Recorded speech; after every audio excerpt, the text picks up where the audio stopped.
জমায়েতে নিষেধাজ্ঞা নিয়ে হাইকোর্টে মামলার শুনানি। নগরপালের বিজ্ঞপ্তিকে চ্যালেঞ্জ করে মামলা হাইকোর্টে। একই সঙ্গে মিছিলের অনুমোদন চেয়েও আবেদন ডাক্তার ফোরামের। পাশাপাশি একই ইস্যুতে বাম সংগঠনেরও মামলা।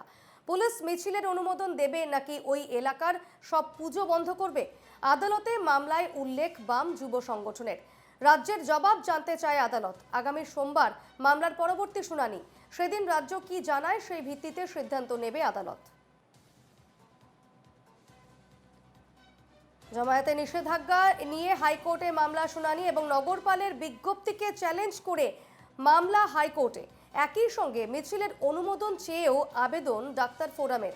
পাশাপাশি একই ইস্যুতে বাম সংগঠনেরও মামলা। পুলিশ মিছিলের অনুমোদন দেবে নাকি ওই এলাকার সব পুজো বন্ধ করবে? আদালতে মামলায় উল্লেখ বাম যুব সংগঠনের।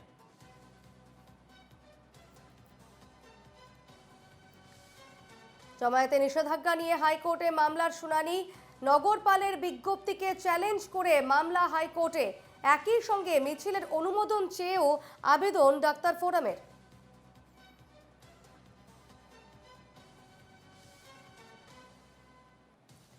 নগরপালের তরফ থেকে বলা হয়েছিল 163 ধারা জারি করা হয়েছে লালবাজার চত্বরে এবং সে কারণে কোনো ধরনের জমায়েতে নিষেধাজ্ঞা জারি করা হয়েছিল এবং সেই জমায়েতে নিষেধাজ্ঞা নিয়েই এবার মামলা হাইকোর্টে এবং একই সঙ্গে মিছিলের অনুমোদন চেয়েও আবেদন ডাক্তার ফোরামের। পাশাপাশি একই ইস্যুতে বাম সংগঠনেরও মামলা।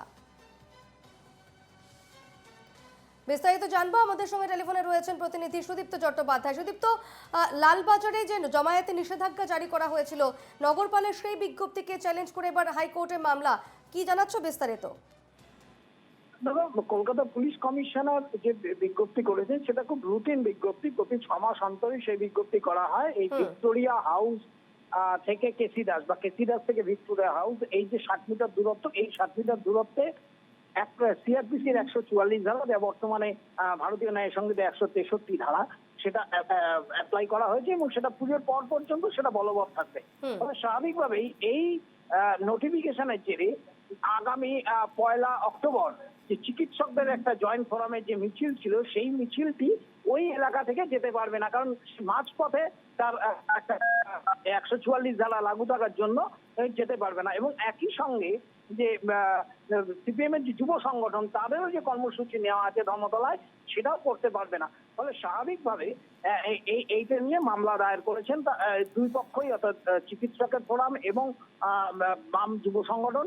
এবং সেই মামলায় এই নির্দেশে চ্যালেঞ্জ করা হয়েছে। সেই চ্যালেঞ্জে যখন বিচারপতি জানতে চান, বিচারপতি রাজশ্রী ভারদ্বাজ সরকারি আইনজীবীর কাছে বা পুলিশের আইনজীবীর কাছে, আপনারা এই মামলাটা এই প্রত্যাহার করা যায় কিনা এই নির্দেশিকা, সেটা আগে এই ইনস্ট্রাকশন জেনে নিন, আগে দেখুন কি করা যায়। কারণ যদি এই প্রত্যাহার যদি না করা যায়, তাহলে ওই এলাকায় তাহলে তো পুজো করা যাবে না। অর্থাৎ যে নোটিফাইড এলাকা, সেই নোটিফাইড এলাকায় কোনো পুজো করা সম্ভব নয়। তাহলে কি পুজো বন্ধ করে দিতে হবে? এই প্রশ্ন তুলে তিনি বলছেন আগে কলকাতা পুলিশ হোক বা রাজ্য সরকারের পক্ষ থেকে এই তারা ইনস্ট্রাকশন নিয়ে আসুন এবং আগামী সোমবার এই মামলাটি ফের শুনানি হবে। যে সেক্ষেত্রে এই স্পেসিফিক ইস্যুগুলিকে, অর্থাৎ এই র্যালি যদি না করতে পারে, তাহলে কি র্যালি তারা কি পারমিশন দেবেন না, নাকি তার নোটিশ প্রত্যাহার করবেন, বা ওই সময়টুকুর জন্য করা যায় কিনা।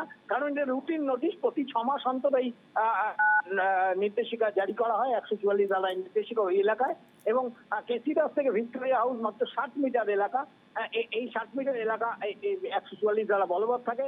সেটাই, সেই নোটিশটাকেই আবার করা হয়েছে, যার মধ্যে পুজোর সময়টুকু তার মধ্যে ইনক্লুড হয়ে গিয়েছে। এবং এই যে দুটি কর্মসূচি, একটি ডাক্তারদের সংগঠনের এবং একটি বাম যুব সংগঠনের, এদের যে কর্মসূচি, সেই নোটিশের যে সময়সীমা, সেই সময়সীমার আওতাভুক্ত হয়ে গিয়েছে। সেখানেই হয়েছে বিজ্ঞপ্তি এবং সেখানেই প্রশ্ন ওঠে যে তাহলে ওই এলাকায় কি পুজো হবে না? তাহলে পুজো সব বন্ধ করে দিতে হবে যদি এই মিছিল দেওয়া না করতে পারে।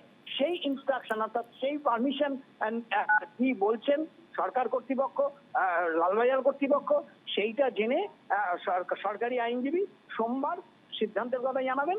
সোমবার পরবর্তী শুনানির দিন ধার্য করেছেন বিচারপতি রাজশ্রী ভারদ্বাজ। বেশ, সঙ্গে থাকো তুমি সুদীপ্ত।